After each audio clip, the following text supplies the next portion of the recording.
Hello everyone, स्वागत है आपका हमारे यूट्यूब चैनल पे। तो आज की वीडियो में हम डिस्कस करने जा रहे हैं लिमिटेशन एक्ट 1963। तो अब हम डिस्कस करने जा रहे हैं सबसे पहले कि क्या है जनरल मीनिंग लिमिटेशन का। ठीक है, तो जैसे कि आपको नाम से ही पता लग गया होगा, लिमिटेशन का मतलब होता है कि एक पर्टिकुलर रिस्ट्रिक्शन इम्पोज की गई हो कि कब जो है आपने इन्फोर्स करानी है कोई भी legal remedy only with in the limited time prescribed by law. अब भी ऐसे तो है नहीं कि कोई भी एक मर्डर हुआ 10 साल पहले तो आप 10 साल के बाद आपको जा गई कि आप जो है आपको पता लगा कि हाँ हम भी केस फाइल कर सकते हैं। ऐसा बिल्कुल नहीं है। जितना टाइम जो है वो बताया गया है लिमिटेशन एक्ट में, उस ही टाइम के अकॉर्डिंग ही जो है अपना जो है लीगल रेमेडी जो है आपने लेनी है उस टाइम के विद इन ही। ठीक है, तो अगर हम डेफिनेशन की बात करें कि क्या मतलब है पीरियड ऑफ लिमिटेशन का, ये बताया गया है section 2 subsection J of the limitation act. तो अब क्या मतलब है period of limitation? Period of limitation means period of limitation for any suit, appeal, application is prescribed bye schedule. अब भाई अगर जो है आप लिमिटेशन एक्ट के पीछे देखेंगे, जब जो है सारे सेक्शंस ख़त्म हो जाते हैं उसके बाद आर्टिकल्स शुरू होते हैं, उसमें शेड्यूल्स भी बताए गए हैं। तो उन शेड्यूल्स में जितना भी टाइम बताया गया है उसके अकॉर्डिंग ही जो है लिमिटेशन पीरियड स्टार्ट होगा, उतना ही जो है लिमिटेशन पीरियड काउंट किया जाएगा। अभी कब शुरू होगा, कैसे कंप्यूट करना है, हमने लिमिटेशन पीरियड किसने कंप्यूट करना है, ये बताया गया है इस ही एक्ट में। ठीक है, इस एक्ट की कुछ प्रोविजंस हैं, कुछ सेक्शंस हैं जो कि हम डिस्कस करने जा रहे हैं। ठीक है, उसके पहले कुछ बेसिक कंसेप्ट जो है वो आपके क्लियर होने चाहिए कि लिमिटेशन एक्ट जो है ये सिविल के साथ साथ क्रिमिनल प्रोसीडिंग दोनों में ही लगता है। ठीक है, मान लीजिए ए ने कॉन्ट्रैक्ट किया था बी के साथ जिसमें जो है 20,000 रुपये देने थे, ए ने गुड्स प्रोवाइड की थी बी को। ठीक है, तो अब बी ने देने हैं 20,000 रुपये टू ए। अब क्या हो गया, ब्रीच हो गया कॉन्ट्रैक्ट, उसने पैसे नहीं दिए।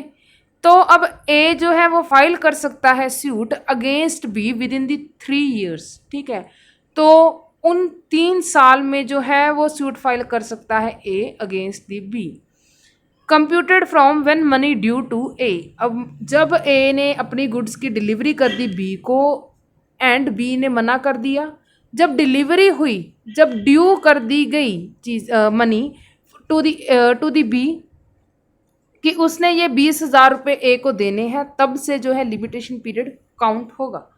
ऑब्जेक्ट्स क्या हैं लिमिटेशन एक्ट के? अगर हम देखें जुडिशरी का व्यू तो Balakrishnan versus Krishna Murthy 1999 landmark judgement है ये। इस जजमेंट में बताया गया है the object of limitation act is to fix the life span of the enforcing legal remedy for interest of public policy and general welfare. अब भाई यहाँ पर दो चीज़ों की बात की गई है, public policy and general welfare. इन दोनों चीज़ों की बात क्यों की गई है? अगर भाई जितना भी मर्जी टाइम पीरियड दे दिया जाए पार्टीज को कि आप चाहे जब मर्जी जब उठकर आ जाए कोर्ट में कि हाँ हमने देखा था, हम गवाह हैं, या फिर हमारे साथ ऐसा हुआ था पिछले 15 साल पहले, तो ऐसे तो कभी भी केस ख़त्म ही नहीं होंगे, कभी भी अपील्स, सूट या फिर एप्लीकेशंस ख़त्म ही नहीं होगी। तो पब्लिक की पॉलिसी के साथ साथ जनरल वेलफेयर के लिए ही लीगल रेमेडी जो है उसको क्लेम करने के लिए, इन्फोर्स करवाने के लिए एक लाइफ स्पैन टाइम फिक्स कर दिया गया है। तो वो कहाँ पे फिक्स किया है? लिमिटेशन एक्ट में ही। ठीक है, तो हेल्सबरी लॉ ऑफ इंग्लैंड की जो है डेफिनेशन उसको हमने डिवाइड किया है कुछ पार्ट्स में, जिसमें बताया गया है कि क्या है लिमिटेशन। तो किन बेसिस पे जो है लिमिटेशन एक्ट को बनाया गया है, उसका सबसे पहला पॉइंट है कि अगर ये तो डिफेंडेंट के लिए भी भाई अनफेयर होगा कि अगर हमेशा ही उसकी गर्दन पे जो है तलवार लटकती रहे कि हाँ उसको जो है सज़ा हो सकती है कभी भी। ठीक है, फॉर द इनडेफिनेट पीरियड। तो ये भी गलत है भाई, एक पर्टिकुलर टाइम होना चाहिए। तो आगे देखते हैं, लॉस्ट ऑफ एविडेंस या फिर डेथ भी हो सकती है किसी विटनेस की, या फिर मेमोरी भी फेड हो सकती है। थर्ड देखते हैं, for interest of state there should be end of litigation जो है उसका एंड होना ज़रूरी है स्टेट के इंटरेस्ट के लिए। अगर जो है आपको ये शब्द सुनकर कुछ याद आ रहा हो, सीपीसी में ही हमने डिस्कस किया था रेस जुडिकेटा, तो बहुत ही खुशी की बात होगी मेरे लिए।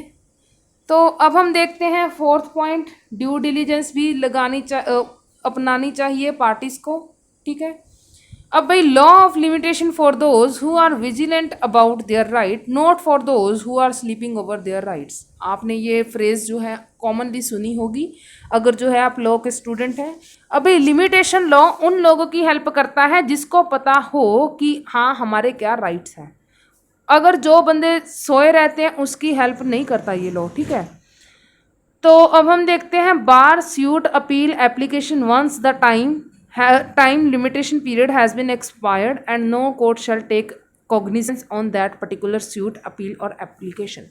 ये तो आपने सुना ही हुआ है कि एक बार जो है लिमिटेशन पीरियड ख़त्म हो जाए तो फिर उसके बाद कोई भी कोर्ट जो है वो कॉग्निजेंस नहीं ले सकती।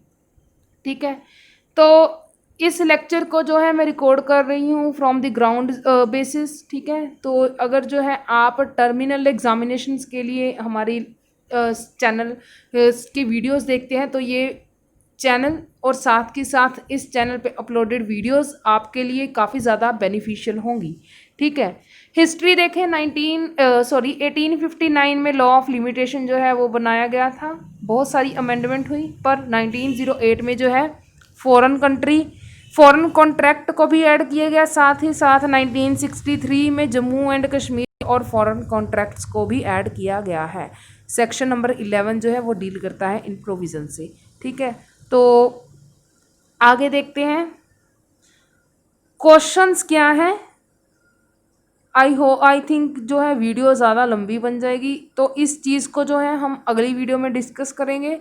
तो अगर जो है आपको हमारी आज की वीडियो पसंद आई हो तो please like, comment, share and subscribe my channel. Thank you.